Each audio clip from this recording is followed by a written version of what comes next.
जय। भारत माता की जय। आप भी भारत के हैं, आप भारत के हैं, भारत के हैं। भारत माता की जय बोलना हमारा फर्ज है। भारत माता की जय, भारत माता की जय। अपने 15 अगस्त वाले दिन जो है, जो हमारा ध्वज है उसको जो है लाल चौक पे लहराया, कैसा उस दिन आपको फील हुआ? राष्ट्रीय ध्वज जो है ना, उसमें मेरी जान बसती है। हिंदुस्तान के प्रति, अपने देश के प्रति जो मेरी एक देशभक्ति है वो बचपन से है। भारत ये कहता है कि कश्मीर हमारा अभिन्न अंग है, तो मेरा अधिकार है कि मैं अपने भारत का तिरंगा जो है वहां पे लहराऊं। उस दौरान बुरहान वानी का दौर था। उस वक्त जो दौर था वो एक काफी डरा हुआ माहौल था, क्योंकि वहां पे जो जाना जो था बहुत ही ज्यादा खतरे से खाली नहीं था। उसके आपको डर नहीं लगा? नहीं, डर नाम की चीज सुनीता अरोड़ा में नहीं है। सुनीता अरोड़ा डर को ना बहुत पीछे छोड़ा ही है। अगर डर होता तो मैं सुबेरे वहां से 5:30 बजे मैं निकली थी और 4.5 किलोमीटर का सफर पैदल तय नहीं करती थी। लाल चौक जगह पे कांटे वाली तारें बिछाई गई थी। सिर्फ अगर दिखते थे तो वहाँ पे सिक्योरिटी पर्सन दिखते थे। तो बहुत बड़ी चुनौती थी, लेकिन मुझे करना था। मुझे वहाँ पे तिरंगा लहराना था। देश में झंडा चढ़ाते हैं जब आप जैसे लोग जो हैं एक अच्छा काम करते हैं, प्राउड की बात है। उसके बाद उन्हीं लोगों को डिटेन कर दिया जाता है। मैं वहाँ पे तिरंगा लहराती हूँ और मुझे पुलिस डिटेन करती है, लेकिन जो इस्लामिक नारे लगाते हैं उनको अवार्ड, इनको रिवॉर्ड दिए जाते हैं। मैंने अपने राष्ट्र को रिप्रेजेंट किया था, मैंने अपने देश को रिप्रेजेंट किया था, मुझे डिटेन कर लिया गया। राष्ट्र ध्वज की बात आती है, आप सबसे आगे खड़े हो जाते हैं। महबूबा मुफ्ती द्वारा जो है बताया गया था कि कोई भी जो है यहाँ पे तिरंगा नहीं फहरा सकता। जो पीडीपी कार्यालय है वहाँ पे जाके आपने अपने ध्वज को लहराया भी और भारत माता की जय के नारे भी लगवाए। आपने कहा कि आपने पीडीपी के ऑफिस के बाहर, उस वक्त भी ये कहा जाता था कि हमारे ऑफिस पे झंडा क्यों लहराएंगे, ये हमारा ऑफिस है। हम तो कहते हैं है तो आपका, ऑफिस तो आपका है, लेकिन है तो हिंदुस्तान की धरती पर, ठीक है ना। तो हिंदुस्तान की धरती पर अगर तिरंगा लहराएगा तो वो हमारे देश का होगा झंडा। करें हिजाब राइट हो सकता है, लेकिन प्राइड नहीं हो सकता। इसकी मिसाल शायद मैं सुनीता अरोड़ा से ही, अगर ये लड़की वहां पे अल्लाहू अकबर की वजह भारत माता की जय या वंदे मातरम बोल देती तो क्या वो प्राइड की बात नहीं होती? ये मानसिक, इसकी जगह ये भारत माता की जय भी बोल देती। वार जो है आज मुस्लिम समुदाय द्वारा दिया जा रहा था, कहीं भारत के जो लोग हैं प्रेसिडेंट द्वारा इसको अवार्ड मिलता कि इस लड़की ने इतना अच्छा काम किया है। बिल्कुल। किसी ने जय श्री राम का नारा भी लगाया, तो ये यहाँ से अगर वंदे मातरम कहती, यहाँ से अगर भारत माता की जय का नारा, जिस देश में आप रहते हो, जिस देश का आप खाते पीते हो, अगर आप उसी का गुणगान करते ना, हमारा सरकार क्या, मैं भी कहीं ना कहीं कोशिश करती कि मैं यहाँ से उठ के न जाके उस लड़की को सम्मानित करती। तो आप समझते हैं कहीं ना कहीं इसको जो है पॉलिटिकल रंग दिया गया है। बिल्कुल, ये एक पॉलिटिकल स्टैंड है। मैं बार बार कहना चाहूंगी, मैं अपने भारत के युवाओं से कहना चाहूंगी, अपने जम्मू कश्मीर के युवाओं से कहना चाहूंगी कि बात करें प्रधानमंत्री, माननीय प्रधानमंत्री द्वारा भी यही चीज वहां पे की गई। तो एक महिला जाके जो है कश्मीर में उस दौरान जो है अपने झंडे को लहराती है, तो क्या उनको आपका ये काम नहीं दिखता है? कद्दावर नेता है, प्रधानमंत्री है, उनके पास बहुत सारे काम होते हैं, शायद उनको कहीं ना कहीं ये चीज नहीं दिखी होगी। तो मेरी देशभक्ति, मैंने आपको बार बार कहा कि किसी पैसे की या किसी अप्रिसिएशन की मोहताज नहीं है। बस एक सम्मान जो होता है वो बहुत होता है। अगर ये इससे मैं और एनकरेज हो जाऊंगी। अपने 15 अगस्त वाले दिन जो है अपने झंडा, जो हमारा ध्वज है उसको जो है लाल चौक पे लहराया। उस दौरान बुरहान वानी का दौर था। उस जो है हमारे ध्वज को वहां पे लहराया, तो कैसा उस दिन आपको फील हुआ और क्या लगा आपको कि मुझे वहां पे जाके जो है अपने ध्वज को लहराना है? देखिए, राष्ट्रीय ध्वज जो है ना, उसमें मेरी जान बसती है। हिंदुस्तान के प्रति, अपने देश के प्रति जो मेरी एक देशभक्ति है वो बचपन से है। लेकिन जब मैं पत्रकारिता करती थी, मेरे पत्रकारिता करते समय पे, क्योंकि कश्मीर में माहौल तो खराब पहले से था, अभी 30 दशकों से वहां पे माहौल खराब चल रहा है। इन बिटवीन कुछ ऐसे लोग जो एंटी नेशनल स्लोगन्स लगाते थे, जो मतलब कि वहां पे हमारे देश के खिलाफ नारेबाजी करते थे, पाकिस्तान जिंदाबाद के नारे लगाते थे, वहां पे ISI के झंडे लहराए जाते थे। वो चीज कहीं ना कहीं मुझे खलती थी और मुझे लगता था कि अगर भारत ये कहता है कि कश्मीर हमारा अभिन्न अंग है, तो मेरा अधिकार है कि मैं अपने भारत का तिरंगा जो है वहां पे लहराऊं। सो मैं चली गई और मैंने उस वक्त सोचा नहीं कि मैं क्या करने जा रही हूँ। तो मैम आपको डर नहीं लग रहा था? नहीं, बिल्कुल डर तो मैं जिंदगी में, क्योंकि बुरहान वानी उस वक्त जो दौर था वो एक काफी डरा हुआ माहौल था, क्योंकि वहां पे जो जाना जो था बहुत ही ज्यादा खतरे से खाली नहीं था। क्वेश्चन यही था कि क्या आपको डर नहीं लगा? नहीं था। उसके दौरान आप अकेले वहां जम्मू से जो है वहां पे चले गए कश्मीर में 15 अगस्त के दिन, जो है ये बहुत बड़ी बात है एक महिला होते हुए, एक इंस्पिरेशन की बात है बाकी महिलाओं के लिए भी। डर नाम की चीज सुनीता अरोड़ा में नहीं है। सुनीता अरोड़ा डर को ना बहुत पीछे छोड़ा ही है। जब मैंने ये अपने मन में ठान ली थी कि मुझे लाल चौक में तिरंगा लहराना है, अगर डर होता तो मैं सुबेरे वहां से 5:30 बजे मैं निकली थी और 4.5 किलोमीटर का सफर पैदल तय नहीं करती थी लाल चौक के लिए। और जबकि वहां पे हर जगह पे कांटे वाली तारें बिछाई गई थी, सिर्फ अगर दिखते थे तो वहां पे सिक्योरिटी पर्सन्स दिखते थे। तो उस टाइम पे मेरे लिए वो बहुत बड़ी चुनौती थी, लेकिन मुझे करना था, मुझे वहां पे तिरंगा लहराना था। वो मैंने वहां पे लहरा दिया।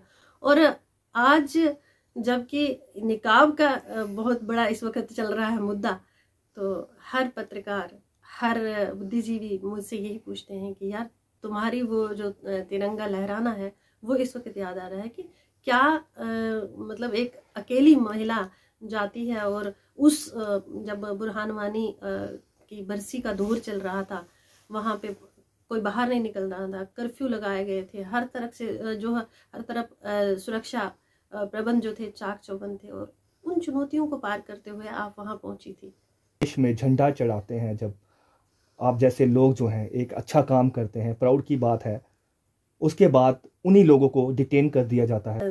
आपने एक ऐसा क्वेश्चन पूछा है कि जो इस वक्त जो रेलिवेंट है, कि मैं भारत माता जय घोष गाती हूँ, मैं तिरंगा हाथ में उठाती हूँ, मैं अपने ही कश्मीर में जो मेरी मातृभूमि है, जो मेरे देश का अभिन्न अंग है, मैं वहां पे तिरंगा लहराती हूँ और मुझे पुलिस डिटेन करती है। लेकिन जो इस्लामिक नारे लगाते हैं उनको अवार्ड, इनको रिवॉर्ड दिए जाते हैं। यही फर्क है। आपके क्वेश्चन का जो है ना आजकल आंसर खुद ब खुद मिल रहा है, क्योंकि इस वक्त जो चल रहा है, जो निकाब का, आज आप देखिए जम्मू में हर जगह पे मतलब प्रोटेस्ट हो रहे हैं, देश भर में प्रोटेस्ट हो रहे हैं, महाराष्ट्र में लाखों की संख्या में महिलाएं बाहर आ रही है। लेकिन मैंने अपने राष्ट्र को रिप्रेजेंट किया था, मैंने अपने देश को रिप्रेजेंट किया था। मुझे डिटेन कर लिया गया, लेकिन उन महिलाओं को जो कॉलेज में, यूनिवर्सिटीज़ में कहते हैं कि हम नकाब पहन के जाएंगे, हम हिजाब पहन के जाते हैं, लेकिन जब वो नशे करते हैं, जब वो सिगरेट पीते हैं, तब वो जीन और टॉप में होते हैं। ये तो दुर्भाग्यपूर्ण है। मैम, जब देश की बात आती है, राष्ट्र ध्वज की बात आती है, आप सबसे आगे खड़े हो जाते हैं। लास्ट टाइम की बात करें, जब PDP में महबूबा मुफ्ती द्वारा जो है बताया गया था कि कोई भी जो है यहाँ पे तिरंगा नहीं फहरा सकता, लेकिन आपने उनके घर में जाके ही, उनके जो PDP कार्यालय है वहाँ पे जाके आपने अपने ध्वज को लहराया भी और भारत माता की जय के नारे भी लगवाए। आपके चैनल के माध्यम से मैं ये सबको कहना चाहूँगी कि अपने देश के प्रति प्रेम भावना होना कोई पाप नहीं है। अपने ध्वज के प्रति प्रेम भावना होना कोई पाप नहीं है। हम देशभक्त लोग हैं। अगर हम ही अपने तिरंगे को नहीं उठाएंगे हाथ में, अगर हम ही नहीं तिरंगा लहराएंगे, तो क्या पाकिस्तान से आकर कोई यहाँ पे अपना मतलब तिरंगा लहराएगा? क्या ऑस्ट्रेलिया से आकर कोई यहाँ पे तिरंगा लहराएगा? यहाँ पे हम ही ने हाथ में उठाना है झंडा। और अगर हम चुपचाप अपने घरों में बैठे रहेंगे, आपने कहा कि आपने PDP के ऑफिस के बाहर, तब भी उस वक्त भी ये कहा जाता था कि हमारे ऑफिस पे झंडा क्यों लहराएंगे, ये हमारा ऑफिस है। हम तो कहते हैं है तो आपका ऑफिस, तो आपका है, लेकिन है तो हिंदुस्तान की धरती पर, ठीक है ना? तो हिंदुस्तान की धरती पर अगर तिरंगा लहराएगा तो वो हमारे देश का होगा झंडा। आपका अपना जो चुनाव चिन्ह है आप उसको लहरा सकते हैं, चुनाव चिन्ह को लहरा सकते हैं, लेकिन तिरंगे को लहराने से आप मना नहीं कर सकते हैं, क्योंकि हिंदुस्तान में रहते हैं आप लोग। कश्मीर भी हिंदुस्तान का ही अंग है। जम्मू कश्मीर जो है ये सबसे एक अहम स्टेट है हमारे भारत की। फिर कैसे हम इससे मतलब कि पीछे रह जाएं कि हम अपने देश का तिरंगा ना रह रहे। लास्ट में आपको ये कहना चाहूंगी कि आपने कहा कि आप तिरंगे के लिए आप कुछ नहीं सुनना चाहती हैं। मैं कभी नहीं सुनूंगी। और मैं ये मेरे मन की एक भावना है कि मेरा अगर अंत भी होगा ना तो तिरंगे में लिपटी हुई जानी चाहिए। मेरे दिमाग में मतलब कि दिल में ये इच्छा है कि मैं अपने घर वालों को भी ये कई बार कहती हूँ कि यार अगर मैं मर जाऊंगी तो मेरे ऊपर तिरंगा डाल देना। क्यों? क्योंकि तिरंगे के लिए मेरा एक भाव है। ये मैं नहीं कहती हूँ कि पता नहीं कहाँ से आया है, मुझे नहीं मालूम है, ये नेचुरली है। ये मुझे मतलब मुझे लगता है कि भगवान ने मुझे बनाया है कि हमारे इस देश के झंडे को ना आपने हमेशा सुरक्षित और इसके लिए कुछ नहीं सुनना है। मैम, मैं इस मुद्दे को कहीं और लेके नहीं जाना चाहता हूँ, लेकिन जहाँ तक बात की जा रही है, कर्नाटक में एक लड़की द्वारा जो है अल्लाह अकबर के नारे लगाए गए। बयान आता है कि हिजाब इज़ अवर प्राइड। बात करें, हिजाब राइट हो सकता है लेकिन प्राइड नहीं हो सकता। इसकी मिसाल शायद मैं सुनीता अरोड़ा से ही, अगर ये लड़की वहां पे अल्लाह अकबर की वजह भारत माता की जय या वंदे मातरम बोल देती तो क्या वो प्राइड की बात नहीं होती? ये मानसिकता की बात है। हम ये कहेंगे कि आप अपने इस्लाम को जिंदा रखिए, हम कहाँ मना करते हैं। हमारा धर्म है, हम हिंदू हैं, हम जय श्री राम कहते हैं। हम सवेरे उठते हैं तो अपने घर में भी हम लोग बोलते हैं जय श्री राम जी, जय माता जी। मैं कहती हूँ आप अल्लाह अकबर बोलिए, वो तो आपका एक इस्लामिक नारा है, वो बोलिए। मगर जिस बात के लिए आप बोल रहे हैं वो सही नहीं है। आप कहती हैं कि मैं कॉलेज में जाऊंगी, मैं यूनिवर्सिटी में जाऊंगी, मैं स्कूल में जाऊंगी, मैं वहां हिजाब पहनूंगी, लेकिन मैं रेस्टोरेंट में जाऊंगी तो जीन पहन के जाऊंगी। ये कौन सा प्राइड है? मुझे बताइए। इसको कौन सा मतलब ये आपका इस्लाम यही कहता है कि आप सिर्फ दंगा करने के लिए कॉलेज और यूनिवर्सिटी में जाकर इस तरह के एक्ट करेंगे, और आप ये नहीं कहेंगे कि हमें रेस्टोरेंट में नहीं जाना है। रेस्टोरेंट में जाना है तो वहां पे भी तो हिजाब पहनिए।